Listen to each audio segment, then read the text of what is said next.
Добрый день. Меня зовут Сергей Спариш, я генеральный секретарь партии «Народная громада» Николая Статкевича, а с нами сегодня Павел Михайлович Кудюкин, известный представитель российского социал-демократического движения, в студенческом движении 1973 года, в социал-демократическом 1977, если не ошибаюсь, да?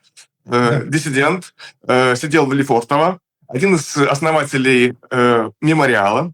И много чего еще интересного про него можно сказать. А кроме того, он еще является почетным председателем программной комиссии партии «Народная громада». То есть он также и, получается, и белорусский политик. Добрый день. Скажите, Павел Михайлович, как вы познакомились с Николаем Статкевичем? Это произошло в Минске году где-то в 96-м или 97-м. Минское представительство фонда Эберта проводило круглый стол, посвященный проблеме союзного государства, которая активно тогда обсуждалась. И кроме того, там пошел вопрос о расширении НАТО, и значительная часть участников, особенно с российской стороны, там участвовал Геннадий Зюганов, лидер Коммунистической партии Российской Федерации, участвовал Константин Затулин, председатель комиссии Госдумы, комитета, Госдумы по вопросам СНГ. И они как-то очень сильно напирали еще на военную сторону. Вот этот союз, он очень нужен России, чтобы противостоять вот этому потенциальному расширению НАТО. И я, видимо, был едва ли не единственным из российских участников, который очень критически оценил все эти рассуждения, особенно военные. Я напомнил, что Беларусь немало в своей истории страдала от того, что становилась полем боя, начиная, наверное, с XVI века.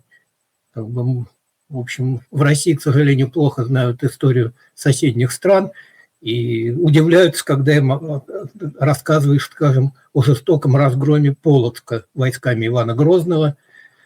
Не знают о российско-польской войне 50-х, 60-х годов XVII века, о том, что через Беларусь прокатывались и русские войска, и шведские войска в годы Северной войны.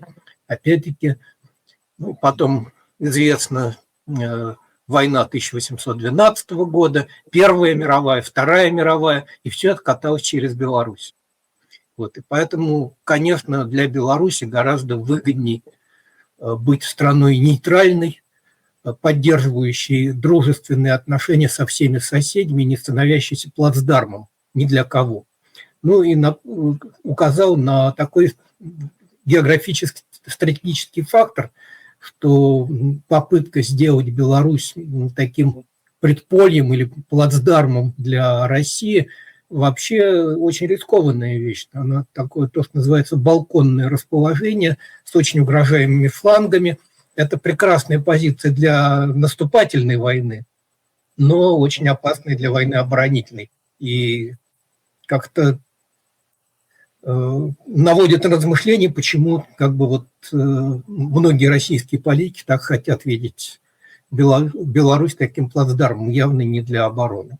Николаю, видимо, это мое выступление очень понравилось, он потом после заседания подошел, мы познакомились очно, заочно. Я знал уже, что Николай председатель партии, как раз тогда шел объединительный процесс, который внушал большие надежды в белорусской социал-демократии. И как-то мы сразу нашли общий язык, сразу почувствовали взаимную симпатию. С тех пор общались, я постоянно приезжал на мероприятия Народной громады.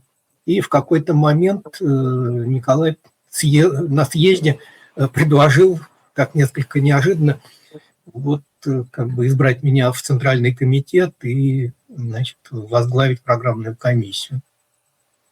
К сожалению, наше общение прерывалось несколько раз заключениями Николая. Последний раз я с ним встречался в 2019 году, когда осенью приезжал в Беларусь для участия в проведении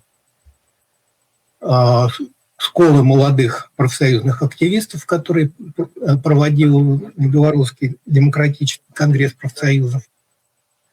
Вот. Так как я нашел время как бы доехать до Николая, тоже пообщались, и, увы, это была уже последняя наша встреча. Что вы можете сказать о его личных качествах? Значит, ну, тут многое можно говорить, потому что Николай, конечно, человек выдающийся, в том числе не только как политик, но и как человек. Ну, тут можно, ну, то, что действительно это удивительная верность своим убеждениям, верность, которая подтверждена уже неоднократно, и последний раз вот этой истории, когда Николай вышиб дверь в автобусе, в котором вывозили, я даже не знаю, можно сказать, освобожденных политзаключенных, высылаемых политзаключенных, вот, и остался на нейтральной полосе, чтобы вернуться в Беларусь, прекрасно понимая, что там с 99% вероятностью он опять попадет в заключение, что и произошло в конечном счете. При этом заключение, как бы, когда нет никакой информации, где он, в каком состоянии, ну, собственно, как и до вот этих, как бы вот предпоследнего освобождения политзаключенных. Вот. Ну, как бы это очевидная вещь. Вот, да, как бы удивительная верность своим убеждениям, удивительная последовательность. Николай человек с очень системным мышлением. Возможно, здесь сказывается его военно-техническая специальность, как бы, которая как бы требует системного мышления, понимания как бы взаимосвязи между разными явлениями. Вот. И стратегическое мышление. Вот. Я не устаю напоминать, что в сущности то, как развивался протест в Беларуси в 2020 году, во многом было предсказано Николаем, и, собственно, если можно так говорить, сконструирована сама эта идея выдвижения большого количества кандидатов протеста, использования предвыборной кампании для мобилизации массовой, независимо от того, будет кто-то зарегистрирован, не будет зарегистрирован, но использовать вот это окошечко возможностей или форточку возможностей. Вот, действительно так и получилось, а потом использовать возмущение, массовое возмущение, фальсификации выборов для того, чтобы вывести людей на улицы. Да, так как не удалось полностью довести эту стратегию, реализовать ее до конца, до свержения режима по многим обстоятельствам. Вот, и опять как гражданин России мне тут чрезвычайно горько, то, конечно, свою роль здесь сыграл великий восточный сосед, который выступал очень мощным ограничителем, поскольку постоянно существовали опасения, что при обострении ситуации Россия вмешается не только в таких скрытых и полускрытых формах, но и предпримет открытую интервенцию. Вот. При этом, как бы, я неоднократно наблюдал, как Николай общается с товарищами по партиям. Это как бы очень теплое человеческое общение, хотя как бы вместе с тем Николай не боялся и на конфликты идти, если это было необходимо. Вот. И конфликтов тоже хватало, к сожалению. Вот. Но как бы с лояльными членами партиями, именно лояльными партии, а не лично Николая, вот, как бы всегда были очень теплые, очень дружеские отношения. Вот как бы тут масса достоинств. Как бы вы оценили итоги 2020 года для Беларуси и для наших соседей? Ну, смотрите, для Беларуси это, конечно, был чрезвычайно важный год, когда можно сказать, что вот завершилось формирование белорусской нации, гражданской нации. Как бы независимо от того, на каком языке говорили участники протестов, на белорусском, на русском, как бы, да, они стали представителями единого белорусского народа. Как бы у Беларуси по многим историческим обстоятельствам процесс формирования нации затянулся. Вот можно сказать, что 2020 год, да, как бы этот процесс завершил. То удивительное как бы быстрое формирование солидарных горизонтальных связей. Вот я просто завидовал, наблюдая там вот эти дворовые сообщества в 2020 году. Действительно, выход различных групп профессиональных, социальных в поддержку протестов. Вот. То есть я думаю, что несмотря на то, что протестное движение было подавлено, значительная часть его участников вынуждена была покинуть страну, многие прошли через репрессии, и многие остаются до сих пор в заключении. Вот это, тем не менее, наследие 2020 года не исчезло. И при изменении ситуации, при более благоприятных условиях, это все, несомненно, еще выстрелит. Этот опыт, ну, скажем так, как опыт 5-го года во время революции в Российской империи, как бы не пропал зря и потом проявился в 17 году. Я думаю, что в будущем, будем надеяться, не очень отдаленном, опыт 2020 года тоже сыграет свою роль в Беларуси, а может быть и не только в Беларуси. Вообще Беларусь оказывается некоторым таким критическим звеном вот на постсоветском пространстве. Как начиная с середины 90-х годов она была таким опытным полем, где отрабатывались механизмы диктатуры, которые потом переносились и в Россию.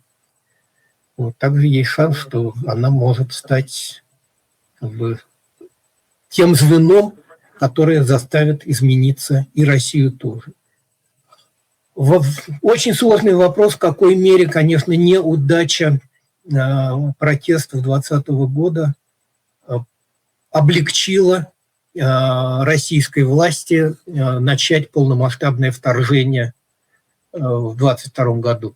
Наверное, если бы в Беларуси существовала демократическая власть, в Кремле серьезно задумались бы, стоит ли влезать в эту авантюру. Вот. И напомню опять-таки, что ведь территория Беларуси была использована для агрессии, поскольку от северной границы Украины, между Украиной и Беларусью, это самый короткий путь и на Киев, и на Чернигов. Гораздо более короткий, чем от украинско-российской границы. И пытались это использовать, создавая, в общем-то, достаточно тяжелое положение для вооруженных сил Украины. И постоянный был риск, что с территории Беларуси может быть нанесен, скажем, отсекающий удар вдоль западной границы Украины для пресечения коммуникаций, по которым доставлялись вооружения, боеприпасы из Европы. Вот. Поэтому, конечно, неудача демократического движения как бы создала проблемы еще и для Украины. Вот. Но я говорю, что история, слава богу, не окончена, история продолжается, и борьба будет продолжаться. И, конечно, если белорусским товарищам удастся как бы совершить прорыв, я думаю, это неизбежно повлияет и на Россию, как бы, и столкнет и нашу ситуацию как бы из вот этой вот удушающей стабильности. А у нас, наоборот, надеется, что у вас наконец-то все это закончится, и тогда нам будет проще вырезать из этой петли. Так или иначе, наши судьбы связаны, да. Да. Наши судьбы связаны, и отсюда действительно, как вот старый лозунг польских повстанцев 1830 года остается актуальным. За нашу и вашу свободу. За нашу и вашу вольность в языку польском. Как вы оцениваете отказ Николая Статкевича покинуть страну? Это был какой-то романтический порыв или в этом есть прагматика? Знаете, у меня такое ощущение, что это такой, в общем-то, достаточно прагматичный ход, хотя и рискованный. Да, как бы Николай здесь рискует своей жизнью, но это вот тот самый жест. Как бы я всегда говорил, что я остаюсь в своей стране, и я реально в ней остаюсь, даже когда меня пытались насильственно из нее выдворить. Вот. И это как бы символ сопротивления, символ того, что все-таки сопротивление должно быть прежде всего внутри страны. Да, это как бы сейчас проблема и в российской оппозиции, и в белорусской оппозиции, что в иммиграции как бы куча амбиций бурлит, как бы масса претендентов в вожди, но вопрос будет решаться внутри наших стран. Как бы той оппозиции, которая, да, задавлена, загнана в подполье, но первые шаги будут сделаны здесь, как бы в Москве, в Минске. Какими вы видите перспективы демократического движения в России и в Беларуси? Ну, здесь многое будет зависеть от того, как будет развиваться война с Украиной и каким будет, если будет в обозримой перспективе, выход из нее. Пока что российское общество, конечно, в массе своей старается делать вид, что никакой войны особенно нету, хотя идут похоронки, в общем-то, ухудшается экономическое положение, хотя оно ухудшается не катастрофично пока что. Пока что российские власти справляются с экономическими проблемами. Но вместе с тем начинает чувствоваться усталость вот этой ситуации, и нарастает, вот, я говорю, с одной стороны, стремление как бы вытеснить из сознания, что вообще-то война идет, но с другой стороны нарастает усталость и настроение, скорее бы все это закончилось. Вот. И в этом отношении как раз для власти российской чрезвычайно опасные продолжение войны и ее остановка. Потому что остановка сразу породит массу вопросов, заставит, скажем, частично, по крайней мере, демобилизовать армию, поскольку в мирных условиях, в общем-то, нет смысла, да и тяжеловато содержать такую махину.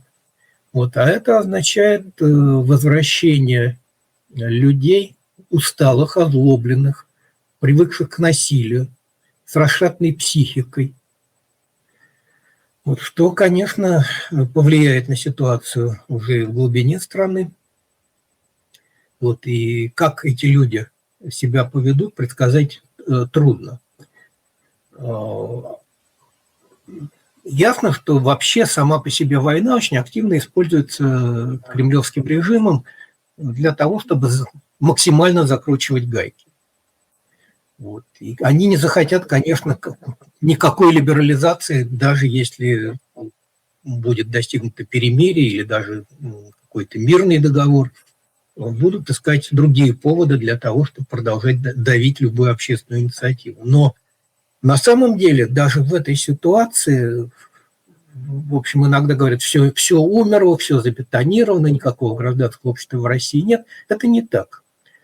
Как ни странно, вот, несмотря на ситуацию, идет довольно активная низовая активность, нарастают горизонтальные связи между людьми. Есть довольно много общественных инициатив, да, они чаще всего не политизированные, но здесь важно, что люди действуют автономно от государства, понимая, что многие свои проблемы нужно решать самим, не надеясь на то, что вот добрый дядя там где-то наверху для нас все сделает. И это очень важный и обнадеживающий момент. Да, как бы вот все-таки нарастает такая ткань социальных связей, и даже в политике очень по-разному. Там, конечно, скажем, на развитие левого или так номинально левого движения война повлияла очень неблагоприятно, потому что она породила дополнительный раскол, помимо всех тех, которые существовали раньше, вопрос отношения к войне. То есть, скажем, официальная Компартия Российской Федерации как бы полностью завоенная, но, правда, как бы критикует, что вот неправильно война ведется. В Зато, кстати, тоже интересный момент. Я всегда вспоминаю, что в феврале 2017 года слились несколько разных потоков. С одной стороны, это был протест против войны. Мы помним эти лозунги «Верните наших мужей», как бы кричали питерские работницы. Но было и настроение революции ради победы. Вот свергнем Николая Бездарного, и вот тут-то мы сейчас как завоюем по-революционному. Ну, понятно, что это не получилось, и, в общем-то, это было одной из гигантских ошибок Временного правительства, что оно пошло на преступную авантюру июльского наступления, что, в общем, сильно способствовало развалу армии и дальнейшему падению Временного правительства. Но настроения, тем не менее, были. И в этом отношении даже такие завоенные настроения в российском обществе могут сыграть свою дестабилизирующую роль. Но, с другой стороны, значительная часть такого неофициального левого движения, как бы от анархистов до социал-демократов, занимает разной степени последовательности антивоенные позиции. Они разные. Есть просто позиция известная «Чума на оба дома», это схватка там двух империализмов, и поддерживать не надо никого. Есть позиция революционного пораженчества, миноритарная, конечно, но она есть. Вот. И, в общем-то, как бы, да, эти небольшие левые группы ищут способы сотрудничества. Вот тут вот, да, удивительно, но как бы коммунисты, даже сталинистские, но при этом вот как бы не поддерживающие войну, вдруг начинают находить общий язык с социал-демократами, а социал-демократы, которые, в общем-то, не сильно любят коммунистов, уж тем более коммунистов сталинистского толка, тоже, в общем-то, понимают, что есть прагматичные вопросы, которые мы можем решать вместе. Понятно, что как бы это достаточно такой тактический союз, вряд ли, так сказать, он выльется во что-то стратегическое, но это тоже очень интересный факт. Так что я думаю, что где-то в ближайшие лет 5 нам могут преподнести очень неожиданные сюрпризы в политике. То есть вы говорите, что идет постепенно некоторая попытка координирования всех антивоенных и демократических сил внутри страны? Да, то есть это, я говорю, в значительной мере это не то, что там, это не создание каких-то координационных органов, это скорее, так сказать, вывязывание некоторой сети, где появляются, так сказать, некоторые узелки координации, как бы разные люди, разные организации, как бы, да, находят способы координировать какие-то конкретные действия, используя те очень скудные возможности, которые, в общем, у нас остаются. Но то, что они скудные, это не значит, что их не надо использовать. А что может сделать иммиграция для того, чтобы как-то объединить свои силы в правильном направлении для освобождения наших стран? Ну, вот это вот очень болезненный вопрос. Как бы, я считаю, что, ну, скажем так, вообще иммиграция, вот если говорить про российскую иммиграцию, про ситуацию с иммиграцией белорусской я знаю гораздо хуже. Смотрите, есть, конечно, вот эти вот как бы медийные фронтмены, о которых говорят, которые говорят сами, которые мелькают, так сказать, на разных ресурсах. А есть люди, делающие не очень заметную, но очень важную работу. Помощь дезертирам. Да, как бы быть дезертиром в современной российской ситуации – это героизм. Как бы, но этим людям надо помогать. Есть иммигрантские организации, связанные со структурами в стране, которые этим людям помогают. Информационная поддержка. Поддержка, скажем, такая просветительская, тоже очень важная. Да, как бы российская образовательная система сейчас очень сильно подвергается такому идеологическому давлению в направлении имперского национализма, милитаризма, клерикализма. И многие студенты молодые выпускники как бы чувствуют потребность в получении какой-то независимой информации, и за рубежом создаются образовательные институции, благо современные технические средства дают возможность преподавать дистанционно, и они находят свою аудиторию в России, благодарную аудиторию. Вот это тоже очень важный момент, что значительная часть молодежи, очевидно, как бы не поддается вот этой вот идеологической обработке режима и ищет возможность получения независимой информации, независимых оценок. Вот тоже, как бы, да, так сказать, это, наверное, не большинство, там, скажем, той же студенческой молодежи, но студенческая молодежь тоже, как бы, находит способы протестовать. Вот сейчас, например, идет такая кампания очень агрессивного навязывания так называемого национального мессенджера Макс, который, конечно, тут же прочитали задан наперед, скам, который, по сути дела, означает, что каждый человек, который поставит этот самый Макс или скам себе на телефон или на компьютер, получит такого шпиона в доме, который будет все передавать куда надо. Вот, но многие студенты и в высших учебных заведениях, и в организациях среднего профессионального образования, родители учащихся в школах, в общем, сопротивляются этому навязыванию. И, в общем, возникла такое тоже, ну, как бы форма координации различных организаций, которые вот работают с разными аудиториями, помогая юридически обосновывать, почему нельзя обязывать ставить этот самый МАКС. Вот. Предлагают альтернативные решения. Вот. И важно, что здесь в том числе появляется возможность не только индивидуальных отказов, но и коллективных. Вот опять-таки то самое вот вывязывание этой сети низовой координации и солидарности. Просто как один из примеров. Что бы вы посоветовали, что бы вы пожелали молодым? Самостоятельности, прежде всего. Самостоятельности в мышлении, критичности мышления, понимания, что в наших странах, как там Высоцкий пел, не все то, что сверху от Бога.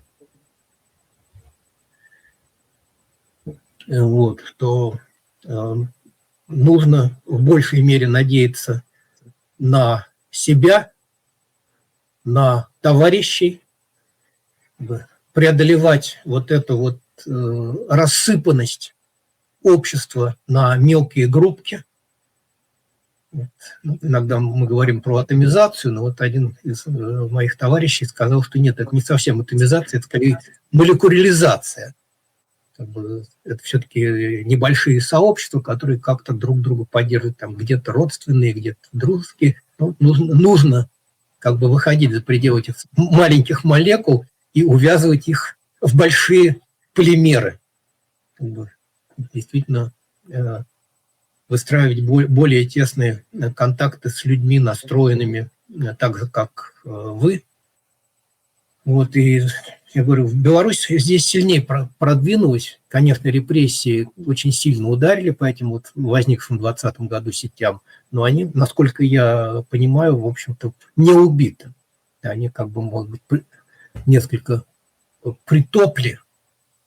Вот, а нам в России их еще надо выращивать. И вот как бы молодежь надо, вот как бы чем надо заниматься.